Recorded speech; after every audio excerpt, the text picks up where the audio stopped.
Hello. This guy is the possessor of the most useless and embarrassing talent in the world. Because of a little peculiarity, his family, classmates, and even all the adults turned away from the boy.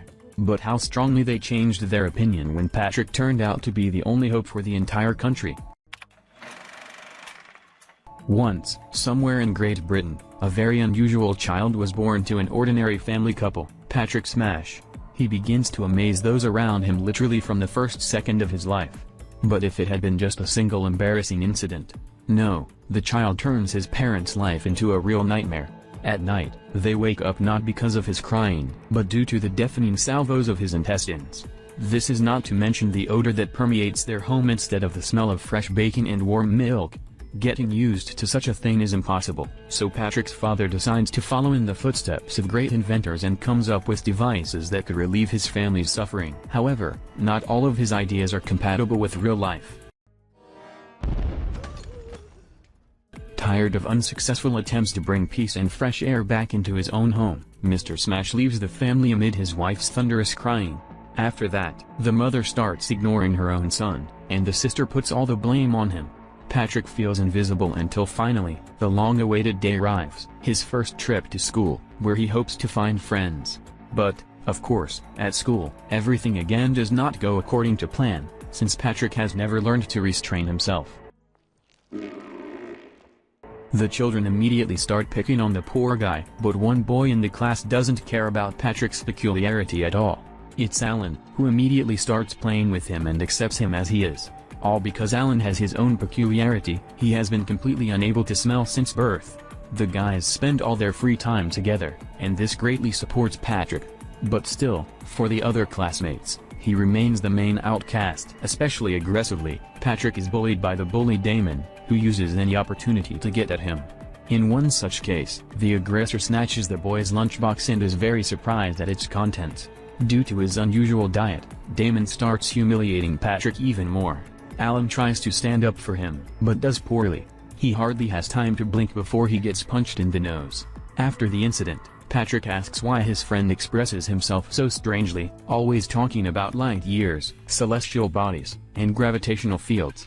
To which Alan replies that his ability to clearly articulate his thoughts is just one of his many talents, all of which are necessary to finally achieve his cherished dream, to build an aircraft that operates without using natural resources and to win the local inventors competition. He'd like if you aspire to such self-esteem too. A few days later, British celebrity, the greatest tenor John Osgood, arrives at Alan and Patrick's school. After his performance, all the children are told to stand up, and the singer delivers a fiery speech. He suggests that the children pray to find the same talent in themselves as he has and to stay silent for a moment, but Patrick's intestines have other plans. Without mincing words, Patrick's teacher calls him the most brainless creature on earth. From then on, this day becomes the worst in his life. But life still goes on, and he continues to go to school as before and eats tasteless cereals for breakfast, while his sister devours beans and tomato sauce. To distract himself, one day Patrick excitedly watches a broadcast about the launch of an American space rocket. He even decides to write to the US Space Center to find out if his little peculiarity will hinder a career as an astronaut. Turns out, it's his most cherished dream. But then, the commanding officer of the center says in an interview that a real astronaut must have total self-control. Patrick fully realizes that he and self-control are incompatible. Therefore, he tears up the letter and is about to give up on his idea when he suddenly reflects on the general's final words. Overcome the challenges of a uniquely gifted individual. The very next day, Patrick visits Alan, asking for help to become normal. Alan throws Patrick out onto the street and locks himself in the garage. Patrick's friend, Alan, obediently waits outside all night while some suspicious detectives photograph him from a black car. In the morning, Alan finally comes out of his workshop with his coolest self-made invention, shorts with incredible gas-absorbing properties. The whole secret lies in a small tube that connects to a lunchbox. All of Patrick's air misunderstandings are pumped right there. Now Patrick is a free and confident person. He challenges all the stupid rules, and from now on, this day becomes the best in his life. Patrick sincerely thanks Alan for saving him from eternal disgrace and decides to approach him with another request, to help find his gift. But his friend's response astonishes Patrick. Alan is sure that his buddy simply has no talent at all. It seems he doesn't even realize how hurtful these words sound. But in Alan's world, where talent lies in creating flying machines, there are entirely different perceptions of talent. But the friends don't have time to quarrel. Damon, the bully, approaches Patrick again and, as usual, decides to check what's in his lunchbox. Protests from friends, of course, only fuel his interest. Naturally, Damon cannot just let this go. He ties Patrick to the ladder of the monkey bars and sets half the school on him. Alan's invention breaks, and its owner is left in his underwear. Due to stress, the turmoil in his intestines reaches unprecedented levels, and he loses control again. But there's one plus: the bullies finally back off. Now, for Patrick, this day is already the worst in his life. He decides not to go to school and stays home, staring at a news broadcast about malfunctions on the space station. Alan visits the boy. He says he misses his friend and has tamed the thunder in his pants, but Patrick just replies that he no longer needs the pants, as his dream will never become a reality, especially after Alan himself claimed that his friend has no talents. Alan is surprised. Isn't Patrick's dream to stop farting in front of everyone? I wanted that, but it's not my dream. I want to be an astronaut. But to his friend's revelation, Alan reacts not as one would hope. He thinks it's impossible, as becoming an astronaut requires a lot of training, passing difficult exams, and being in excellent physical shape. Patrick is offended, and Alan leaves his friend's house with the smart pants, while the same suspicious guy from the black car watches him.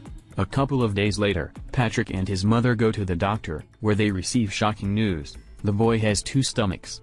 The doctor is endlessly amazed. He has never seen anything like it.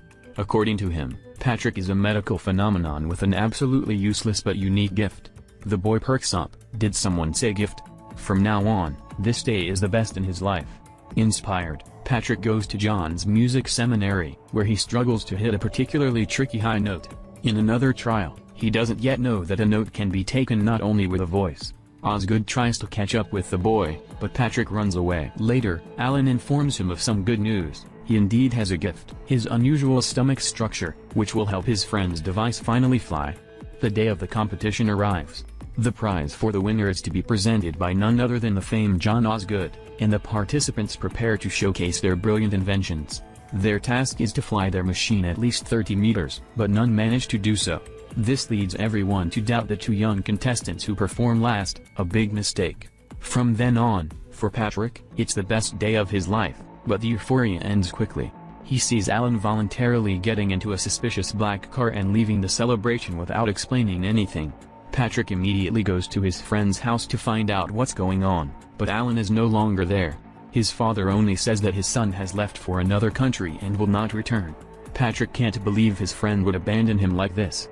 And yes, now this becomes the worst day of his life. He gets glued to the news and learns that the situation aboard the American spaceship is critical. General Shepard admits that the astronauts are unlikely to be saved. But the alarming news is interrupted by an unexpected visit. It's John Osgood himself, offering Patrick to join him on tour, as he can't hit the highest note without his help. Patrick doesn't hesitate for a second. It's his only chance to find his beloved friend. So they travel around the world. Paris, Sydney, Montreal, Tokyo, everywhere Patrick asks passers-by if they have seen Alan, but all in vain. One day, Placido, another tenor whom the Brit ousted from the pedestal of the best opera singer, sneaks into Sir Osgood's room under false pretenses. Unexpectedly, the spy finds not his competitor but a little boy busy with vocal exercises. Placido starts questioning Patrick about what he's doing there, and the boy inadvertently reveals too much. Well, Placido already has a plan for revenge. He adds some strange liquid to a cake on the table. It's no wonder that during the performance, Patrick feels terribly unwell, yet he still hits the required note, so powerfully that it breaks glasses, eyewear, and equipment. However, there's a catch.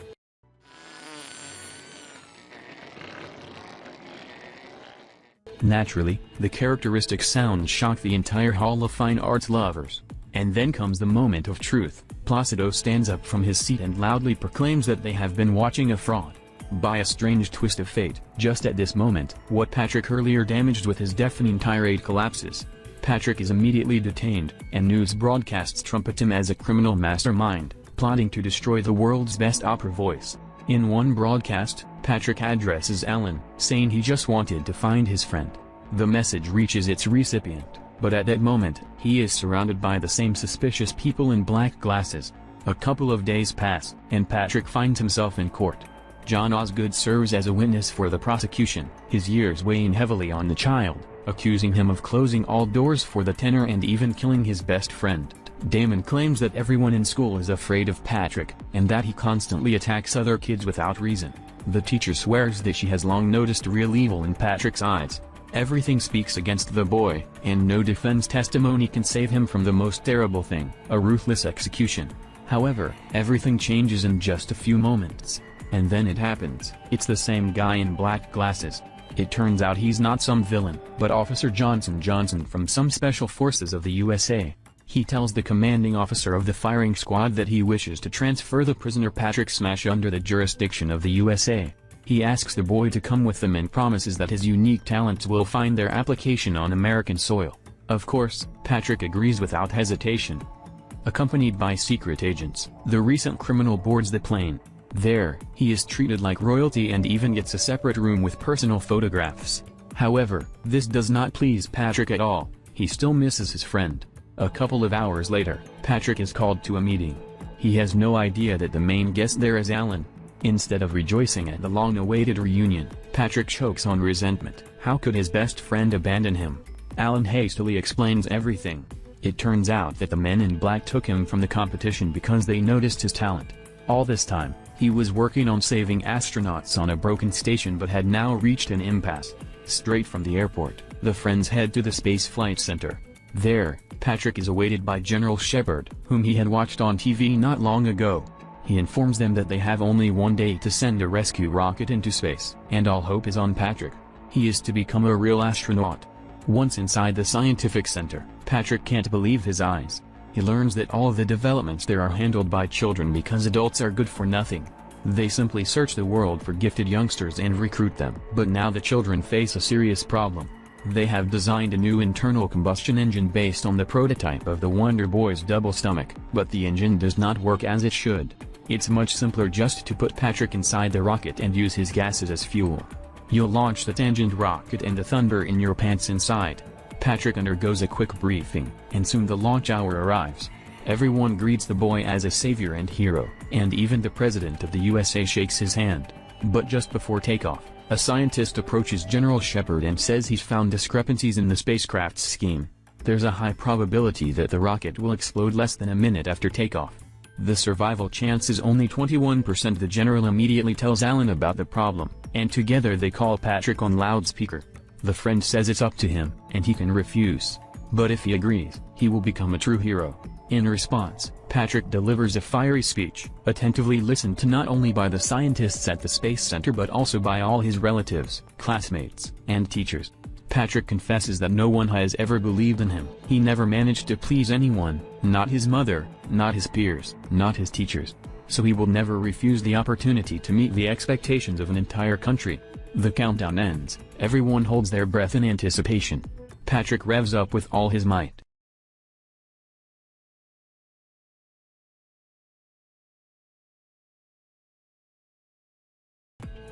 Hooray, the rocket soars into the sky. Everyone at the center rejoices, but the most exciting moment remains, to wait until the rocket stage separates. At first, communication with Earth is indeed lost, but then Alan hears that very note, and then those present realize that Patrick is alive. Against the backdrop of his triumphant flight, Patrick says, "I'm not smart or brave, but I managed to understand how I am different from others. And if you are worried about some problems, think about it, maybe you can also benefit from them." Thus, Patrick saves the astronauts from the station and returns to New York a true hero. In a TV interview, he says only one thing: "From now on, this is the best day of my life." Write in the comments how many actors from Harry Potter you counted in this film, and subscribe to the channel to not miss new plots of the best comedies, dramas, detective stories, and more.